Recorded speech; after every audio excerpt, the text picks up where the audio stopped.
ಅವ್ರಿಗೆಲ್ಲ ಗೊತ್ತಿರಲಿ. ಕೆಲವು ಮಂದಿ ಸಾವಿಗೆ ಹೆದರಿ ಸತ್ತವ್ರು ಅದಾರ. ಸಾವು ಇವತ್ತು ಬರ್ತೈತಿ, ನಾಳೆ ಬರ್ತೈತಿ, ಹಂಗೆ ಅದನ್ನು ತಲೆಯಾಗಿ ಇಟ್ಕೊಂಡು ಅದಕ್ಕೆ ನೋಡಿ ಸತ್ತವ್ರು ರಗಡು ಮಂದಿ ಅದಾರ. ಕೆಲವು ಮಂದಿ ಸಾವನ್ನು ಹೆದರಿಸಿ ಸತ್ತವ್ರು ಅದಾರ. ಈ ನಾಡಿನೊಳಗೆ ಸಾವಿಗೆ ಹೆದರಿ ಸತ್ತವ್ರು ಬೇರೆ, ಸಾವಿಗೆ ಹೆದರಿ ಸತ್ತವ್ರು ಬೇರೆ, ಸಾವನ್ನ ಹೆದರಿಸಿ ಸತ್ತವ್ರು ಈ ಜಗತ್ತಿನಾಗ ಬೇರೆ. ಎಂಥವ್ರು ಅಂತಂದ್ರೆ ನೋಡ್ರಿ, ಭಗತ್ ಸಿಂಗರು ಎಲ್ಲ ಚರಿತ್ರೆ ನಿಮ್ಗೆ ಗೊತ್ತೈತೆ, ಅದ್ರಾಗೇನು ಭಾಳ ಬಿಚ್ಚಿ ಹೇಳ್ಬೇಕಾಗಿಲ್ಲ. ನೋಡ್ರಿ, ಸಣ್ಣ ವಯಸ್ಸಿನೊಳಗೆ ಅವರು ನೇಣಿಗೆ ಹಾಕುವಂಥ ಪ್ರಯತ್ನ ಮಾಡಿದ್ರಲ್ಲ, ಅವ್ರನ್ನ ಗಲ್ಲ ಶಿಕ್ಷೆಗೆ ಹಾಕಬೇಕು ಅನ್ನುವಂಥದ್ದು ಒಂದು ದಿವಸ ಮುಂದಿತ್ತು. ಆ ದಿವಸ ಹಾಕಿದ್ರೆ ಜಗತ್ತಿನ ತುಂಬ ಅಲ್ಲೋಲ ಕಲ್ಲೋಲ ಆಕೈತೆ ಅಂತ ತಿಳ್ಕೊಂಡು ಹೇಳಿದ ದಿವಸದಕ್ಕಿಂತ ಒಂದು ದಿವಸ ಮುಂಚೆಕರ ಅವ್ರನ್ನ ಗಲ್ಲ ಶಿಕ್ಷೆಗೆ ಹಾಕಕ್ಕೆ ರೆಡಿ ಮಾಡಿದರು. ಸುಖದೇವ್, ರಾಜಗುರು, ಭಗತ್ ಸಿಂಗ್ ಇವರು 3 ಮಂದಿನ ಒಂದೇ ದಿವಸಕ್ಕೆ ಗಲ್ಲಿ ಹಾಕುವಂಥ ಸಂದರ್ಭದೊಳಗೆ ಲೆನಿನ್ ಅವರು ಬರೆದಿರತಕ್ಕಂಥ ಸ್ವಾತಂತ್ರ್ಯ ಹೋರಾಟದ ಕಿಚ್ಚು ಅನ್ನುವಂಥ ಒಂದು ಪುಸ್ತಕವನ್ನು ಓದಾಕತ್ತಿದ್ರು ಅವ್ರು. ನೋಡ್ರಿ, ಎಲ್ಲಿ ಅದಾರ? ಜೈಲ್ನಾಗ ಇದ್ದುಕೊಂಡು ಸಣ್ಣ ವಯಸ್ಸಿನ ಹುಡುಗ. ನಮ್ಮ ಹುಡುಗರು ಇನ್ನೂ ಹುಲ್ಲಿನ ಹೊರಿ ಕಟ್ಟಕ್ಕೆ ಹಗ್ಗ ಹಿಡ್ಕೊಂಡಿಲ್ಲ, ಅವ್ರು ಆಲೆ ತಮ್ಮ ಕೊರಳನ್ನು ನೇಣಿ ಕೊಟ್ಟಿದ್ರು. ಅವ್ರು ನಮ್ಮ ಹುಡುಗರು ಇನ್ನೂ ಹುಲ್ಲಿನ ಹೊರಿ ಎತ್ತಿನ ಹಗ್ಗ ಹಿಡಿದಿಲ್ಲ, ಆದರೆ ಸಣ್ಣ ವಯಸ್ಸಿನೊಳಗೆ ಅವರು ತಮ್ಮ ಕತ್ತನ್ನು ನೇಣಿ ಕೊಡ್ತಾರೆ ಅಂತಂದ್ರೆ ಎಷ್ಟು ದೊಡ್ಡ. ಇವತ್ತು ಅಲ್ಲಿ ಎಲ್ಲೇ ಪಂಜಾಬ್ದಾಗ ಇರ್ತಕ್ಕಂಥ ವ್ಯಕ್ತಿಯನ್ನು ಇಲ್ಲಿ ಕೂತ್ಕೊಂಡು ನಾವು ಹೊಗಳ್ತೀವಿ, ಅವ್ರ ಬಗ್ಗೆ ನಾವು ಮಾತಾಡ್ತೀವಿ ಅಂತಂದರೆ ಅವ್ರು ಮಾಡಿರುವಂಥ ಕಾರ್ಯ ಹೆಂಗದ. ಅವ್ರಿಗೆ ಕೇಳಿದ್ರು, ಅವರು ಜೈಲರ್ ಕೇಳಿದ್ರಂತ, ಇಲ್ಲ ನಾಳೆ ನಿನಗೆ ಗಲ್ಲು ಹಾಕಬೇಕಾಗಿತ್ತು, ಇವತ್ತನೇ ಆರ್ಡ್ರ್ ಮಾಡಿಬಿಟ್ಟಿದ್ದಾರೆ, ಹಾಗಾಗಿ ಇವತ್ತು ನಿಂದು ಗಲ್ಲು ಹಾಕೋದೈತಿ, ರೆಡಿ ಆಗುವಂತ ಕೇಳಿದಾಗ ನಿನ್ನ ಕೊನೆ ಆಶೆ ಏನು ಅಂತ ಕೇಳಿದ್ರೆ ನೀವು ಹೇಳ್ತಿರಲ್ಲ ಭಯಂಕರ ಮಂದಿ, ನನಗೆ ಹಂಗೈತೆ, ನನಗೆ ಹಿಂಗೈತೆ, ನಾ ಅದನ್ನು ಮಾಡ್ಬೇಕು, ಇದನ್ನು ಮಾಡ್ಬೇಕು, ಇಲ್ಲ ಇನ್ನೇನು ಹೊಕ್ಕನ ಅವ್ಗೆ ಅದನ್ನು ಮಾಡಿ ಉಣಿಸ್, ಇದನ್ನು ಮಾಡಿ ಉಣಿಸ್ ಅಂತ ನಮ್ಮ ಆಸೆ ಇರ್ತಾವಲ್ಲ.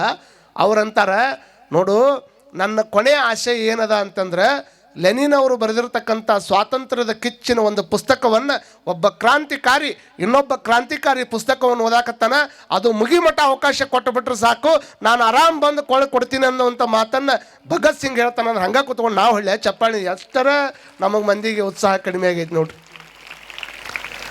ಒಬ್ಬ ವ್ಯಕ್ತಿ ಈ ಟೈಪ್ ಮಾಡಬೇಕಾದ್ರೆ ಅವ್ರ ಉತ್ಸಾಹ ಎಲ್ಲಿಂದ ಬಂದಿರಬೇಕು?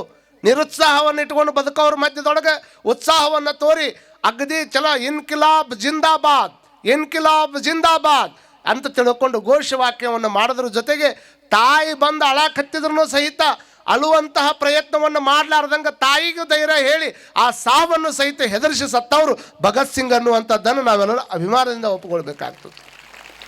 ಇದು ಎಲ್ಲರಿಗೂ ಬರ್ತದೇನು? ಎಲ್ಲರಿಗೂ ಬರಲಿಕ್ಕೆ ಸಾಧ್ಯ ಇಲ್ಲ. ಅದಕ್ಕಂತಾರ ಅವರು, ತೋಟವ ಬಿತ್ತಿದರೆಮ್ಮವರು ಕಾಯವಿಟ್ಟರು ಜವನವರು ನಿತ್ಯವಲ್ಲದ ಸಂಸಾರ. ಈ ಪಾಯಿಂಟ್ನಾಗ ಇಟ್ಕೋಬೇಕು ನಾವು. ನಿತ್ಯವಲ್ಲದ ಸಂಸಾರವೆಂಬ ಹೆಣ ಬಿದ್ದಡೆ ತಿನ್ನಬಂದ ನಾಯಿಯ ಜಗಳವ ನೋಡಿರಿ. ಏನು ಚಲೋ ಮಾತು ಹೇಳ್ತಾರ್ರಿ. ಸಂಸಾರವೆಂಬ ಹೆಣ ಬಿದ್ದೈತಂತ, ತಿನ್ನಬಂದ ನಾಯಿಯ ಜಗಳವ ನೋಡಿರಿ. ಆ ಹೆಣನೆದ್ದು ನಗುವುದನ್ನು ಕಂಡು ನಾಯಿ ಜಗಳವನ್ನು ನೋಡಿ ಹೆಣನೆದ್ದು ನಗುತ್ತಿದೆ, ಗುಹೇಶ್ವರ ಲಿಂಗ ಅಲ್ಲಿಲ್ಲ ಕಾಣಿರೋ. ಎಷ್ಟು ಚಲೋ ಮಾತು ನೋಡಿ. ಇವೆಲ್ಲ ಯಾವುದು ಸಂಸಾರ, ಯಾವುದು ಹೆಣ, ಯಾವುದು ನಾಯಿ, ಇದು ತಿಳಿಸಿ ಹೇಳಿದಾಗ ಗೊತ್ತಾಗೋದು ನಿಮಗೆ. ಸಂಸಾರವೆಂಬ ಹೆಣ ಬಿದ್ದಡೆ, ಸಂಸಾರ ಅಂದರೆ ಗಂಡು ಹೆಣ್ಣಿನ ಒಲವಲ್ಲ, ಈ ಜಗತ್ತೇನೈತಲ್ಲ ಇದಕ್ಕೆ ಸಂಸಾರ ಅಂತಾರೆ. ಇಸ್ ಸಂಸಾರ ಮೇ ಬಡ ಆದ್ಮಿ ಕೌನ್ ಹೈ ಅಂತ ಕೇಳ್ತಾರಿಲ್ಲ, ಇದಕ್ಕೆ ಜಗತ್ತಿಗೆ ಸಂಸಾರ ಅಂತ ಕರೀತಾರೆ. ಕೇವಲ ಗಂಡ ಹೆಂಡತಿ ಕೂಡಿರೋದಷ್ಟೇ ಸಂಸಾರ ಅಲ್ಲ, ಇಡೀ ಜಗತ್ತನ್ನುವಂಥದ್ದು ಸಂಸಾರದ. ಇಲ್ಲಿ ವಿಷಯ ಭೋಗ ವಸ್ತುಗಳನ್ನು ಯಥೇಚ್ಛವಾಗಿ ಭಗವಂತ ಕೊಟ್ಟಾನಂತೆ. ಅವನು ಇನ್ನೂ ಹೆಚ್ಚು ಗಳಿಸಬೇಕು, ಇನ್ನೂ ಹೆಚ್ಚು ನಾ ಪಡ್ಕೋಬೇಕು, ಅದರ ಆನಂದವನ್ನು ಪಡ್ಕೊಂಡು ನಾನು ಅದನ್ನು ಭಾಳಷ್ಟು ಗಳಿಸ್ಕೊಂಡು ಅದರ ಆನಂದದೊಳಗೆ ನಾ ಇರಬೇಕು ಅಂತ ತಿಳ್ಕೊಂಡು ವಿಷಯ ಭೋಗ ವಸ್ತುಗಳಿಗೆ, ಈ ಜಡವಾಗಿರ್ತಕ್ಕಂಥ ವಸ್ತುಗಳು ಇವೇನು ವಿಷಯ ಭೋಗ ವಸ್ತುಗಳು ಅದಾವಲ್ಲ, ನಮಗೆ ಬೇಕಂತೇನು ಹೊಂಟಿವಲ್ಲ, ಇವೆಲ್ಲ ಜಡವಾಗಿರ್ತಕ್ಕಂಥ ವಸ್ತುಗಳು. ಇವನ್ನ ಗಳಿಸಾಕ ನಾವು ಎಷ್ಟರ ಮೆಟ್ಟಿಗೆ ಅಂದರೆ ಹೊಡೆದಾಟ ಮಾಡೋಕ್ಕೂ ಸೈ, ಬಡದಾಡಕ್ಕೂ ಸೈ, ಪ್ರಾಣ ಕಳ್ಕೊಂಡಾದರೂ ಸಹಿತ ಇಂಥ ವಸ್ತುಗಳನ್ನು ನಾ ಗಳಿಸೇ ತೀರ್ತೀನಿ ಅಂತ ತಿಳ್ಕೊಂಡು ಹೊಂಟಿಯಲ್ಲಪ್ಪ.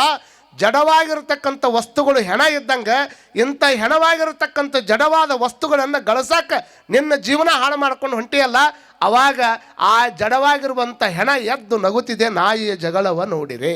ಎಷ್ಟು ಚಲೋ ಹೇಳ್ತಾರೆ ನೋಡ್ರಿ. ಆ ವಸ್ತುಗಳನ್ನು ಹುಡುಕಾಡ್ಕೊಂತ ಹೊಂಟು ಅವುಗಳನ್ನು ಅನುಭವಿಸ್ಬೇಕು ಅಂತ ತಿಳ್ಕೊಂಡು ನಾವು ನಮ್ಮ ಜೀವನದ ಉದ್ದಕ್ಕೂ ಸಹಿತ ಬೇರೆ ಏನು ಮಾಡೇ ಅಲ್ಲ. ನಾವು ಇವು 3 ಒಳಗಾದಿ ಸರಿ, ಅದನ್ನು ಗಳಿಸ್ಬೇಕು, ಬೇಕನಾಗ ಎಪ್ಪಡಿ ಇರಬೇಕು. ಮೂಲ ಸ್ವರೂಪ ಯಾವುದು ನಮ್ಮದು?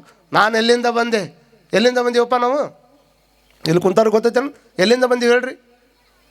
ಯಾವರಿಂದ ಬಂದಿರಿ ನೀವು? ನಂದು ಹೇಳ್ಬೇಡ ಯವ್ವ. ಮಣಕೋಡದಿಂದ ಅಂತಂದ್ರೆ ಏನು ಹೇಳಿ? ನಾನು ಹರ್ತಿಯಿಂದ ಬಂದಿರಿ. ಹರ್ತಿಗೆ ಹೆಂಗೆ ಬಂದ್ರಿ? ಹುಡುಗರು ಹೇಳಾಕತ್ತಾವ ತಾಯಿ ಗರ್ಭದಿಂದ ತಾಯಿ ಗರ್ಭಕ್ಕೆ ಬರ್ಬೇಕಾದ್ರೆ ತಂದೆಯ ರೇತಸ್ಸಿನಿಂದ ಬಂದಾರ. ತಂದೆಯ ರೇತಸ್ಸು ಬರ್ಬೇಕಾದ್ರೆ ಅದು ಎಲ್ಲಿಂದ ಬಂದದ? ಭೂಮಿಯೊಳಗೆ ಬಿತ್ತಿರ್ತಕ್ಕಂಥ ಕಾಳು ಕಡಿ ಅನ್ನ ಧಾನ್ಯ ಏನದ ಅಲ್ಲ ಅಲ್ಲಿಂದ ಬಂದಾರ. ನಾವೆಲ್ಲ ಎಲ್ಲಿಂದ ಬಂದವ್ರಂದ್ರೆ ಅದಕ್ಕೆ ಕಡ್ಕೊಳ್ಳೋ ಮಡಿವಾಳಪ್ಪ ಹೇಳ್ತಾನ, ಜಲ್ದಿ ನೋಡಿ ಕೊಳ್ಳು ತಮ್ಮ ಬಂದದ್ಯಾವಲ್ಲಿ, ಮುಂದೆ ಹೋಗೋದ್ಯಾವಲ್ಲಿ, ಇಂದು ನಿನ್ನ ಸತಿಸುತ್ತರ ಭ್ರಾಂತಿ ಯಾವಲ್ಲಿ, ಮುಕ್ತನಾಗೋದ್ಯಾವಲ್ಲಿ. ಎಷ್ಟು ಚಂದ ಹಾಡ್ತಾರೆ ಕೇಳಿ. ಜಲ್ದಿ ಅಪ್ಪ ಎಲ್ಲಿಗೆ ಹೋಗಾವ ನೀ ಮುಂದೆ. ಅದಕ್ಕಾಗಿ ಯಾವಾಗಲೂ ಸ್ಮಶಾನದೊಳಗೆ ಯಾರು ಇರ್ತಾರ? ಸ್ಮಶಾನದಾಗ ಯಾರು ಇರ್ತಾರ? ರುದ್ರಭೂಮಿ ದೆವ್ವ ಇರ್ತಾವ. ಯಾವಾಗ ನೋಡಿದ್ದಾಳೆ ಈಕಿ ದೆವ್ವನ? ಏನು ಹೋಗಿ ಬ್ಯಾಟಿ ಕೊಟ್ಟು ಟ್ಯಾಂಕ್ಸ್ ಕೊಟ್ಟ ಬಂದಿರ್ಬೇಕು ನೀನು ಅದಕ್ಕೆ ದೆವ್ವಕ್ಕೆ. ವಿಚಾರ ಮಾಡ್ರಿ, ದೆವ್ವ ಸ್ಮಶಾನದಾಗ ಇರಂಗಿಲ್ಲ, ಅವು ಊರಾಗ ಇರ್ತಾವ. ನಾವು ತಿಳ್ಕೊಂಡಿವಿ ದೆವ್ವ ಸ್ಮಶಾನದಾಗ ಇರ್ತಾವ ಅಂತ ತಿಳ್ಕೊಂಡು. ಯಾರೋ ಒಬ್ಬರು ಕೇಳಿದ್ರಂತ, ಈ ಸ್ಮಶಾನದಾಗ ಒಬ್ಬರು ಕಾವಲುಗಾರ ಇರ್ತಾರಲ್ಲ ಕಾಯಕಂತೇಳಿ, ಅವರೆಲ್ಲರೂ ಮಣ್ಣು ಕೊಟ್ಟು ಬರ್ಬೇಕಾದ್ರೆ ಈ ಬಹುತೇಕ ಇಂತಕ್ಕನೇ ಇರ್ಬೇಕು ಅಲ್ಲಿ. ಆ ಹೆಣ್ಮಗಳು ಕೇಳಿದ್ಲು, ಅಲ್ಲ ಎಲ್ಲರೂ ಸ್ಮಶಾನಕ್ಕೆ ಬರ್ಬೇಕಾದ್ರೆ ಹೆದರ್ತಾರ, ಮತ್ತು ನೀ ದಿವಸ ನೋಡಿದ್ರೆ ಅವ್ರನ್ನ ಎತ್ಕೋತಿ, ಅವ್ರನ್ನ ಕಟ್ಟಿಗೆಯಾಗಿಡ್ತಿ, ಹುಗಿಯವ್ರು ಬಂದ್ರೆ ಹುಗಿತಿದ್ದಿ, ಮತ್ತು ಹೊಳ್ಳಿ ರಾತ್ರಿ ಇಲ್ಲೇ ಮಕ್ಕೊಂತಿದ್ದಿ, ಹೆಣ ನೋಡಿದ್ರೆ ಭಯ ಅನ್ಸಂಗಿಲ್ಲ ನಿನಗೆ ಅಂತ ಕೇಳಿದ. ಆಕೆ ಕೇಳಿದ ಕೂಡಲೇ ಅವ ಏನು ಅನ್ಬೇಕು, ನನಗೆ ಹೆಣ ನೋಡಿದ್ರೆ ಭಯ ಆಗಂಗಿಲ್ಲ ಅಂದವ. ಮತ್ತು ಯಾರು ನೋಡಿದ್ರೆ ಭಯ ಆಕತಿ? ಇವ್ರನ್ನ ಹುಗ್ಯಾಕಂತೇನು ಬರ್ತಾರೆ ನೋಡಿ ಇಲ್ಲಿ, ಯಾರ್ರಿ ಹುಗ್ಯಾಕಂತ ಬರ್ತಾರಲ್ಲ ಅವ್ರು ನೋಡಿದ್ರೆ ಭಯ ಆಕೈತಿ ನನಗೆ ಅಂದವ. ಯಾಕೆ? ಇವೇನು ಹೆಣ ಮಕ್ಕೊಂಡವಲ್ಲ, ಯಾತ್ರ ಆಗಂಗಿಲ್ಲ, ಹೇಳಂಗಿಲ್ಲ, ಆ ಕಡೆ ಹೊಳ್ಳಂಗಿಲ್ಲ, ಈ ಕಡೆ ಹೊಳ್ಳಂಗಿಲ್ಲ, ಹಿಂದೆ ಹೊಂಟವನು ಜಗ್ಗಂಗಿಲ್ಲ, ಮುಂದೆ ಹೊಂಟವನು ಕೊಟ್ಟಾಗ ತಾತ್ಸರ ಮಾಡ್ಕೊಳಂಗಿಲ್ಲ, ಕೆಟ್ಟ ಮಾತಾಡಂಗಿಲ್ಲ, ಪರಮ ಶಾಂತಿ ಒಳಗೆ ಮಕ್ಕೊಂಡಿರ್ತಾವ. ಈ ಕಡೆ ಹೊಳೆ ಹಾಕಿದ್ರೆ ಹಿಂಗೆ ಮಕ್ಕೋತಾವ, ಈ ಕಡೆ ಹೊಳೆ ಹಾಕಿದ್ರೆ ಹಿಂಗೆ ಮಕ್ಕೋತಾವ. ನಾನಿಲ್ಲ, ನಂದಿಲ್ಲ, ನನ್ನಿಂದಿಲ್ಲ, ನೀವಿಲ್ಲ, ನಿಮ್ದಿಲ್ಲ, ಏನೂ ಇಲ್ಲ, ಶಾಂತ ಮಲಗ್ಯಾವ. ಇಲ್ಲೇನು ಕೊಟ್ಟು ಹೊಕ್ಕೊಳ್ರಿ. ಅವಾಗ ಕೊಡ್ಬೇಕಾದ್ರೆ ವಿಚಾರ ಇಟ್ಕೊಂಡ ಬಂದಿರ್ತಾನೆ. ಇಲ್ಲಿ ಇವಂದು ನನಗೆ ಆಕೈತೆ ಅಂತಾನೆ ಬಂದಿರ್ತಾನ, ಹೆಂಗಾರ ಮಾಡಿ ಅವಂದರ ತೊಗೋಬೇಕಂತಾನೆ ಬಂದಿರ್ತಾನ, ಇಲ್ಲ ತಾನು ಇದ್ದವನು ಒಬ್ಬವನು ಸಾಯ ಹೊಡಿಬೇಕಂತಾನೆ ಬಂದಿರ್ತಾನ. ಅದಕ್ಕೆ ಇಲ್ಲಿ ಮಲಗಿರ್ತಕ್ಕಂಥ ಹೆಣದಕ್ಕಿಂತ ಊರಾಗ ಏನು ಅದಾವಲ್ಲ ಅವನು ನೋಡಿದ್ರೆ ಭಾಳ ಹೆದರಿಕೆ ಬರ್ತೈತಿ. ಹಿಂಗಾಗಿ ಊರ ಕಡೆ ಬರೋದು ಬಿಟ್ಟಿನಿ ಅಂದವ. ವಿಚಾರ ಗೊತ್ತಾಕತ್ತಲ್ಲ, ದೆವ್ವ ಅಲ್ಲಿಲ್ಲ, ದೆವ್ವ ಊರಾಗ ಅದಾವ ನೋಡ್ರಿ. ಯಾವಾಗಲೂ ಸ್ಮಶಾನದೊಳಗೆ ಭಗವಂತ ಇರ್ತಾನಂತ ನಾವೆಲ್ಲ ರುದ್ರಭೂಮಿ ಅಂತ ಹೆಸರಿಟ್ಟಿವಿ. ಅದಕ್ಕೆ ರುದ್ರಭೂಮಿ ಅಂತ ಯಾಕೆ ಅಲ್ಲಿ ಇಡ್ತೀರ ಅಂತ ಕೇಳಿದಾಗ ಅವಾಗ ಆ ಶಿವ ಅಂದಂತ, ನೋಡಪ್ಪ ಇರೋರೆಲ್ಲರೂ ಅದಾರಲ್ಲ, ಇರೋರು ಅದಾರ ನಿನ್ನ ಕುಣಿತನ ಬರ್ತಾರೆ, ಕಳ್ಸಕ್ಕೆ ಬರ್ತಾರೆ ನೀನು. ಆದ್ರೆ ನಾ ಯಾಕೆ ಇಲ್ಲಿ ಇರ್ತೀನಿ ಅಂದ್ರೆ ಇದು ನಂದಲ್ಲಪ್ಪ, ಮೂಲ ಪರಮಾತ್ಮನ ಸ್ವರೂಪ ಆತ್ಮ ಇರುವಂಥ ಕಾರಣಕ್ಕೆ ಆ ಆತ್ಮ ಈ ಪರಮಾತ್ಮನ ಹತ್ರ ಕೂಡಬೇಕಾದ್ರೆ ಉಳ್ಕಿದ್ದ ಹೆಂಡತಿ ಮಕ್ಕಳ ಗಳಿಸಿದ ರೊಕ್ಕ ರೂಪಾಯಿ ಎಲ್ಲವೂ ಅಲ್ಲೇ ಅದಾವ. ಆದರೆ ಕೊನೆಗೂ ಕೂಡೋದು ಯಾವುದಂದ್ರೆ ಆತ್ಮ ಪರಮಾತ್ಮನ ಕೊಡಬೇಕೆ ಹೊರತಾಗಿ ಬೇರೆ ಯಾರನ್ನೂ ಕೊಡೋಕ್ಕಾಗೋದಿಲ್ಲ. ಅದಕ್ಕೆ ನಾ ಸ್ಮಶಾನದಾಗ ಇರ್ತೀನಿ ಅಂದವ. ಕೊನೆಗೆ ಬರಾವ. ಭಾಳ ಮಂದಿ ಅಂತ ತಿಳ್ಕೊಂಡ್ರೆ ನಮ್ಮ ಕಡೆ ಬೇಕಾದವ್ರು ಅದ ರೀ, ನಾ ಅಂದ್ರೆ ಪ್ರಾಣನ ಕೊಡ್ತಾರೆ ನೋಡ್ರಿ ಅನ್ನೋರು ರಗಡೆ ಮಂದಿ ಅದ. ನನ್ನ ಮೇಲೆ ಅಷ್ಟು ಪ್ರೀತಿ ಇದ್ದವ್ರು ಅದಾರ ಅಂತ ಒಬ್ಬ 3 ಮಂದಿ ಗೆಳೆಯರು ಸಾಕಿದ್ದ. ಎಲ್ಲಿ ಹೋದ್ರೂ ದಿವಸ ಭೇಟಿ ಆಗವನ, ದಿವಸ ಹೋಗಿ ಮಾತಾಡವನ. 3 ಮಂದಿ ಗೆಳೆಯರಿಗೆ ಭಾರಿ ಚಂದ ಖುಷಿಯಿಂದ ಮಾತಾಡವ, ಖುಷಿಯಿಂದ ಅವ್ರ ಕೂಟ ಮಾತಾಡವ. ಒಂದ್ಸಲ ಒಂದೇನೋ ಕೇಸ್ ಬಂತಂತ ಕೋರ್ಟ್ನಾಗ ಏನೋ ಕೇಸ್ ಬಂತು. ಒಂದಿಷ್ಟು ಮಂದಿ ಸಾಕ್ಷಿ ಹೇಳೋರು ಬೇಕಾತ್. ಸಾಕ್ಷಿ ಹೇಳೋರು ಬೇಕಾತಲ್ಲ, ಅವಾಗ ಅಂದ ಒಬ್ಬ ಸಾಕ್ಷಿ ಹೇಳಿದ್ರೆ ಸಾಕಂತ ವಕೀಲರು ಹೇಳಿದ್ರು. ನನ್ನ ಹತ್ರ 3 ಮಂದಿ ಗೆಳೆಯರದಾರ, ಬೇಕಾದಾಗ ಕರೆದ್ರು ಓಡಿ ಬರ್ತಾರೆ ಸಾಕ್ಷಿ ಹೇಳಕ್ಕೆ.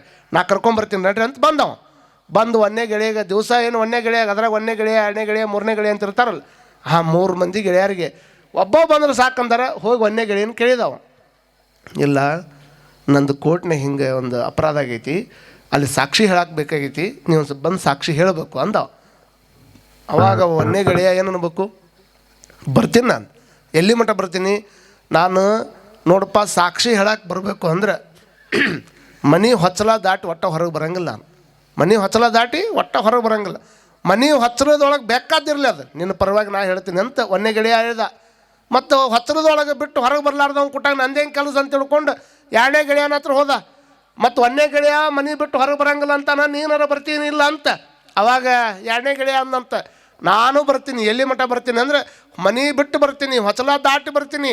ಅಲ್ಲಿ ಎಲ್ಲಿ ಮಠ ಬರ್ತೀನಿ ಅಂದ್ರೆ ಕೋರ್ಟ್ ಮಠ ಬರ್ತೀನಿ, ಕೋರ್ಟ್ ಬಾಗಿಲು ಮಠ ಬರ್ತೀನಿ, ಕೋರ್ಟ್ನಾಗ ಬರೋಂಗಿಲ್ಲ ಅಂದವ. ಕೋರ್ಟ್ನಾಗ ಬರೋಂಗಿಲ್ಲ ಅಂದ್ರೆ ಮತ್ತೆ ತೊಗೊಂಡು ಏನು ಮಾಡೋದು ನಿನ್ನ? ಅವಾಗ ಮತ್ತು ಅವ್ನು ನಿಂದು ಏನು ಕೆಲಸ ಆಗೋದಿಲ್ಲ ಅಂತ ಇವರ ಇಬ್ಬರು ಯಾರನ್ನ ಹಚ್ಕೊಂಡಿದ್ದೆ, ಇವರ ಇಬ್ಬರು ಏನು ಅನ್ವಲ್ರು ಅಂದರೆ ಇನ್ನು 3ನೇದವರ ಏನು ಹೇಳ್ತಾನಂತ ಮಕ್ಕ ಒಣಸ್ಕೊಂಡು ಹೊಂಟಿದ್ದ. 3ನೇ ಗೆಳೆಯ ಕರೆದಿವ್ನು, ಯಾಕೋ ಗೆಳೆಯ ಯಾಕೆ ಮಾತಾಡವಲ್ಲೆಲ್ಲ. ಅವಾಗ ಹಿಂಗಾಗೈತಪ್ಪ, ಹಿಂಗಾಗಿದ್ದನ್ನು ಹೇಳಕ್ಕೆ ಹೋದ್ರು 1ನೇ ಗೆಳೆಯ ಹೊಚ್ಚಲ ಬಿಟ್ಟು ಹೊರಗೆ ಬರೋಂಗಿಲ್ಲ ಅಂತಾನ.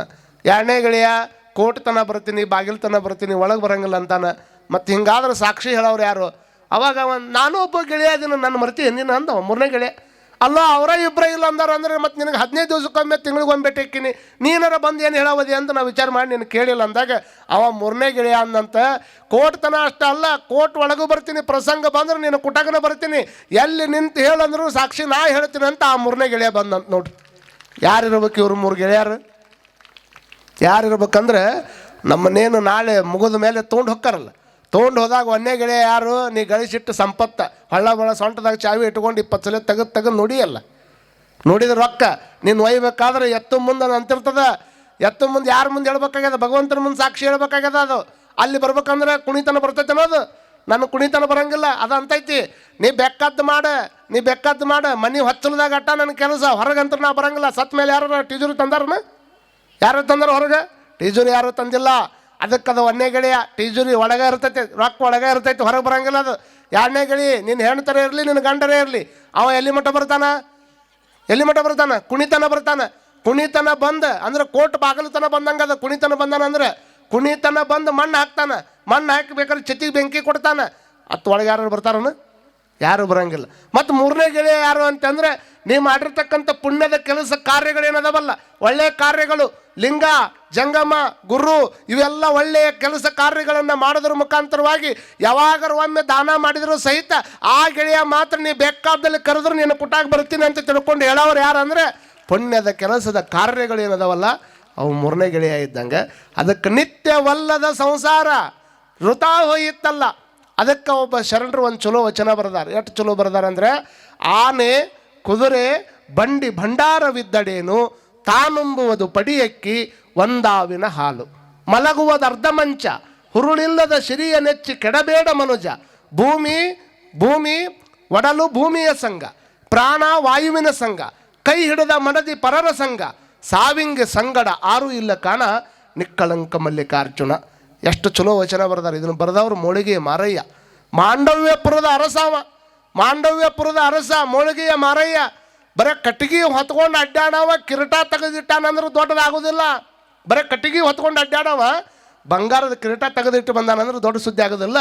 ಸದಾಕಾಲ ಬಂಗಾರದ ಕಿರೀಟ ತಲೆ ಮೇಲೆ ಇಟ್ಕೊಂಡವ, ಕಿರೀಟ ತೆಗೆದಿಟ್ಟು ಕಲ್ಯಾಣದ ನಾಡಿನೊಳಗೆ ಕಟ್ಟಿಗೆ ಹೊತ್ಕೊಂಡು ಅಡ್ಡಾಡ್ತಾನಂತಂದ್ರೆ ಇದು ಭಾಳ ದೊಡ್ಡದಕ್ಕತ್ತೆ ಅನ್ನುವಂಥದ್ದನ್ನು ವಿಚಾರ ಮಾಡ್ಕೊಳ್ಬೇಕು.